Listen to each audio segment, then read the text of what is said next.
Selon les sauveteurs, les employés du ministère ukrainien des situations d'urgence ici sur place qui continuent les travaux de nettoyage, l'immeuble derrière moi aurait été frappé au moins 8 fois la nuit dernière par des drones et peut-être par une roquette aussi. C'est ici que 3 sauveteurs ont trouvé la mort. Ils étaient arrivés après une première frappe et ensuite il y a eu d'autres frappes.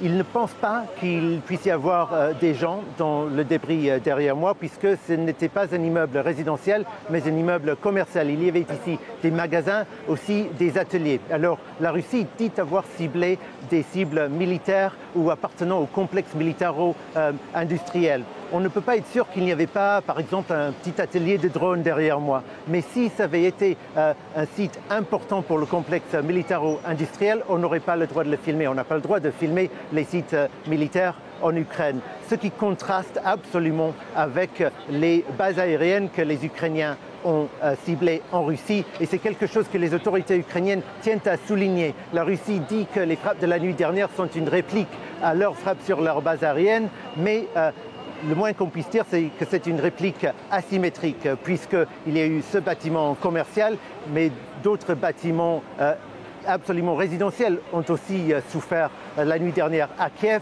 et aussi dans beaucoup d'autres villes dans le pays. 3 morts à Kiev, 1 mort aussi à Lutsk, dans l'extrême nord-ouest de l'Ukraine. Maintenant, ce que les Ukrainiens se demandent, c'est est-ce que c'est la fin de la réplique ou est-ce que le fait qu'ils ont utilisé, les Russes, un grand nombre de drones mais un assez petit nombre de missiles veut dire qu'en fait c'était une mission partiellement de reconnaissance pour repérer les points faibles dans les systèmes de défense antiaérienne ukrainienne en vue d'utiliser plus de missiles cette nuit ou la nuit prochaine.